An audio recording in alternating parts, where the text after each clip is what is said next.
First line. My school celebrates Sports Day every year with great excitement. Second line. It is usually held in the winter season. Third line. All students take part in different games and races. Fourth line. The day starts with a march past and opening ceremony.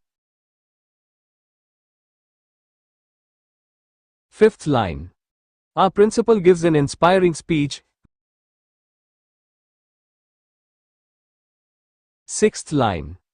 Many events like running, jumping, and relay races are organized. Seventh line.